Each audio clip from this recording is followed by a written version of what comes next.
Saudara, Indonesia akan menantang Uzbekistan di babak semifinal Piala Asia U23 yang berlangsung di Qatar. Uzbekistan maju ke semifinal setelah mengalahkan Arab Saudi 2-0 dalam pertandingan tadi malam. Uzbekistan baru bisa membongkar pertahanan Saudi pada menit ke-47. Uzbekistan yang bermain menyerang diuntungkan setelah Arab Saudi kehilangan pemainnya pada babak kedua karena mendapat akumulasi 2 kartu kuning. Gol kedua Uzbekistan tercipta di menit ke-86 dan menjadi gol penutup dalam pertandingan tersebut. Menang 2-0 memastikan Uzbekistan lolos dan menantang Indonesia di pertandingan semifinal yang berlangsung pada hari Senin.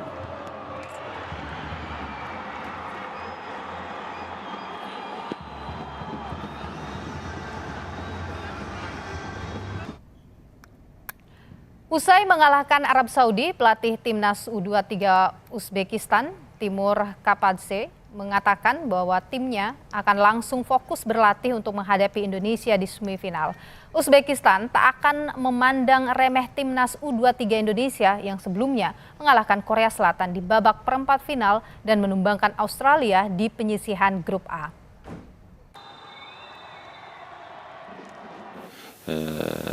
Qarshi jamoaga imkoniyat qoldirmasdan bizga kerakli natijani qo'lga kiritdik va yo'limizda, maqsadimizda davom qilyapmiz. Eng xursand bo'lganimiz ham shu. Xudoga shukr. O'shaning uchun hammani g'alaba bilan tabriklayman. Davomli bo'lsin. Inshaalloh keyingi uchrashuvga tayyorgarlik boshladik.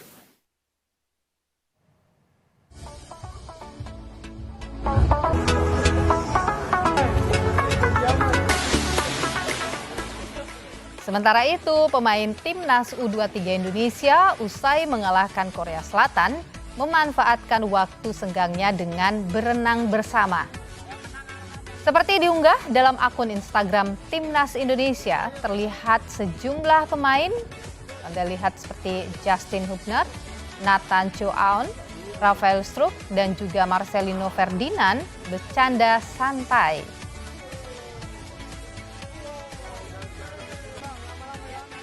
Indonesia sebelumnya mengalahkan Korea Selatan dalam pertandingan melelahkan dan dramatis di babak perempat final Piala Asia U23.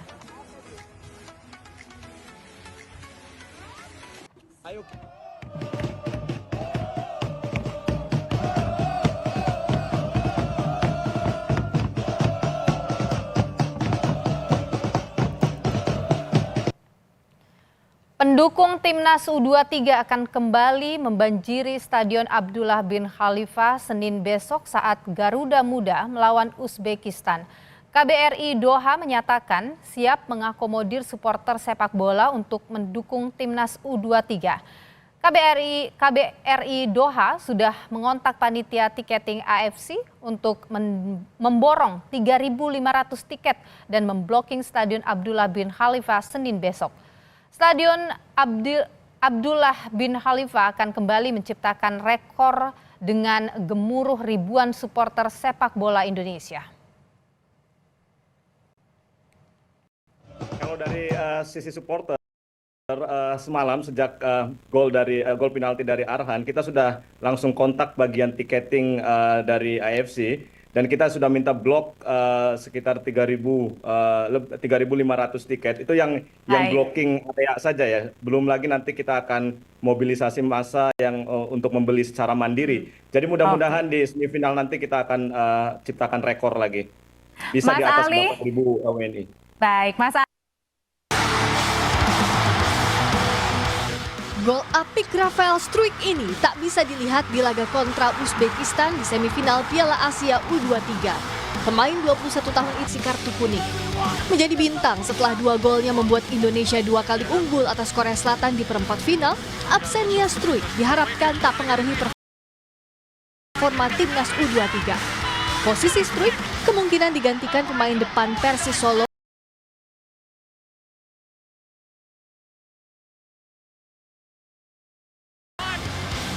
akan menghadapi Uzbekistan di 4 besar. Manajer timnas U23 Sumarji menekankan, tim kepelatihan dan pemain akan berusaha maksimal menyiapkan berbagai sisi, mulai faktor mental, disiplin, dan strategi agar performa Garuda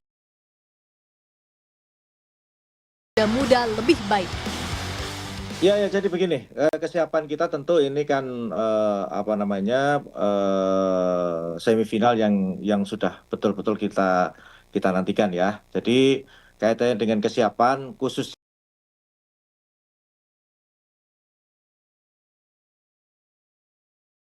kesiapan para pemain ini kita betul-betul akan kita persiapkan dengan baik dari semua sisi, baik dari sisi fisik, mental, disiplin, dan tentunya strategi dan lain sebagainya. Ini di tim kepelatihan dan kita semuanya kebetulan saya juga menginginkan sesuatu yang harus bisa ditampilkan lebih. Maka ya yang kita harapkan adalah bagaimana supaya tim ketika nanti tanggal 29 main, entah lawannya siapa, itu harus betul-betul bisa tampil lebih baik. Soal evaluasi, pengamat sepak bola Justinus Laksana atau Coach Justin menegaskan kunci kemenangan terletak pada pelatih, staf, dan seluruh bagian tim. Dengan jam terbang terbatas dan usia muda pemain, meminimalkan kesalahan jadi pekerjaan rumah utama. Salah satunya berkaca pada laga kontra Korea Selatan, Garuda Muda bisa bobol di menit ke-84, padahal Taeguk Warriors hanya menyisakan 10 pemain. Kemenangan itu semua atas kinerja dari pelatih, dari staf, dari non-teknis, dari pemain cadangan yang memiliki satu visi, satu determinasi untuk bisa memenangkan pertandingan ini. Tapi kita juga belajar, menit 84 kita unggul 1 gol, kok bisa kita kebobolan? Kok hanya 2 pemain yang berada di belakang, bukan 4 pemain? Karena sisa bermain tinggal 6 menit regular time. Kok bisa kita tidak bisa cetak gol atau mendominasi pada saat melawan 10 orang? Nah, ini PR untuk Sintayong yang bisa kita bawa ke semifinal. Karena kita ini lagi nge-pick sekarang. Semoga nge-picknya terus dilanjutkan.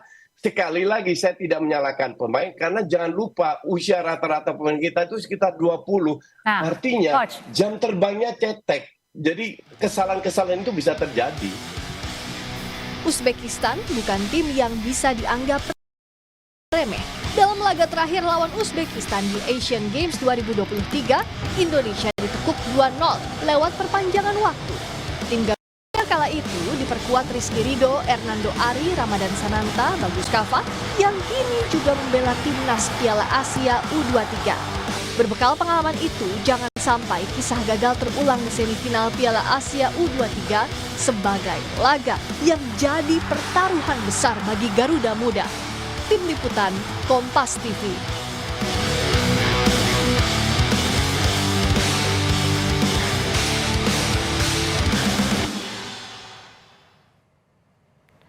Bersama kami di Kompas Petang. Kita lanjutkan perbincangan kita, saudara. Saya ke Bung Ropang dulu. Bung Ropang, ini kan Rafael Struijk tidak akan main lagi. Ini tentu akan jadi tantangan besar ini buat di depan kita. Siapa yang mungkin paling pas untuk ada di posisi itu? Sayang memang Rafael karena dia lagi bagus-bagusnya, kemarin bisa membuat pace, bahkan ada 3 gol dengan penalti, termasuk lawan adu penalti lawan Korsel. Tapi kalau dicari pemain pengganti yang sepadan yang bagus ya untuk bisa mengisi posisi di depan, ya hanya ada satu menurut saya. Siapa? Itu Ramadan Sananta. Walaupun kita punya Hoki Caraka, dialah yang bisa bermain. Ramadan itu sudah balik karena dia dapat red card kan, ya jadi sebelumnya dan dia sudah kemarin tampil. Jadi saya pikir oke lah dia untuk bisa bermain di depan. Dibantu dengan Marcelino di kiri dan juga dengan Witan di kanan. Artinya ini juga suatu tantangan buat Ramadan untuk membuktikan bahwa dia juga siap mengisi posisi dari Rafael.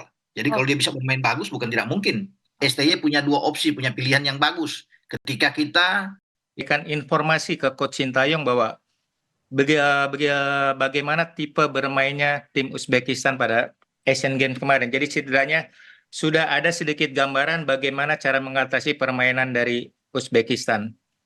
Oke, jadi menurut Anda mereka bertiga ini setidaknya sudah bisa lah ya membaca kira-kira permainannya akan seperti apa dan siapa yang harus diantisipasi gitu ya?